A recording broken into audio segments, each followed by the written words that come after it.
The Holy Bible, New King James Version, Esther 2.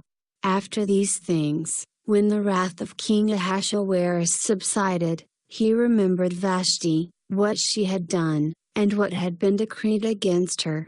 Then the king's servants who attended him said, "Let beautiful young virgins be sought for the king, and let the king appoint officers in all the provinces of his kingdom, that they may gather all the beautiful young virgins to Shushan the citadel, into the women's quarters, under the custody of Hegai the king's eunuch, custodian of the women. And let beauty preparations be given them. Then let the young woman who pleases the king be queen instead of Vashti." This thing pleased the king, and he did so. In Shushan the citadel there was a certain Jew whose name was Mordecai the son of Yair, the son of Shimei, the son of Kish, a Benjamite. Kish had been carried away from Jerusalem with the captives who had been captured with Jeconiah king of Judah, whom Nebuchadnezzar the king of Babylon had carried away.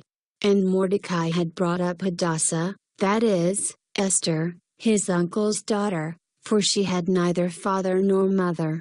The young woman was lovely and beautiful. When her father and mother died, Mordecai took her as his own daughter. So it was, when the king's command and decree were heard, and when many young women were gathered at Shushan the citadel, under the custody of Hegai, that Esther also was taken to the king's palace, into the care of Hegai the custodian of the women. Now the young woman pleased him, and she obtained his favor, so he readily gave beauty preparations to her, besides her allowance.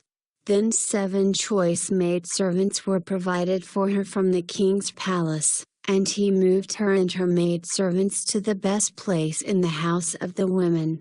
Esther had not revealed her people or family, for Mordecai had charged her not to reveal it. And every day Mordecai paced in front of the court of the women's quarters, to learn of Esther's welfare and what was happening to her.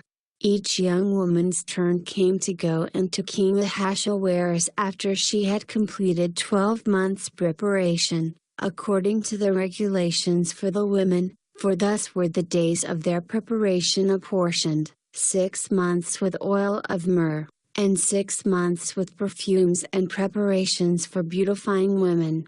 Thus prepared, each young woman went to the king, and she was given whatever she desired to take with her from the women's quarters to the king's palace.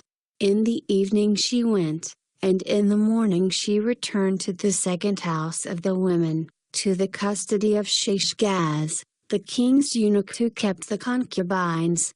She would not go into the king again unless the king delighted in her and called for her by name. Now when the turn came for Esther the daughter of Abihail the uncle of Mordecai, who had taken her as his daughter, to go into the king, she requested nothing but what Hegai the king's eunuch, the custodian of the women, advised. And Esther obtained favor in the sight of all who saw her. So Esther was taken to King Ahasuerus, into his royal palace, in the 10th month, which is the month of Tebeth, in the 7th year of his reign.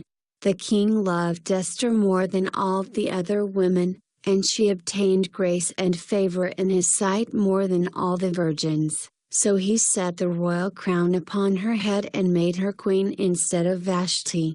Then the king made a great feast, the feast of Esther, for all his officials and servants. And he proclaimed a holiday in the provinces and gave gifts according to the generosity of a king. When virgins were gathered together a second time, Mordecai sat within the king's gate.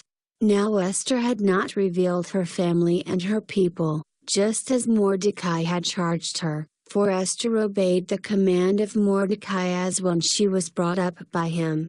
In those days, while Mordecai sat within the king's gate, 2 of the king's eunuchs, Bigthan and Teresh, doorkeepers, became furious and sought to lay hands on King Ahasuerus. So the matter became known to Mordecai, who told Queen Esther, and Esther informed the king in Mordecai's name. And when an inquiry was made into the matter, it was confirmed, and both were hanged on a gallows, and it was written in the book of the Chronicles in the presence of the king.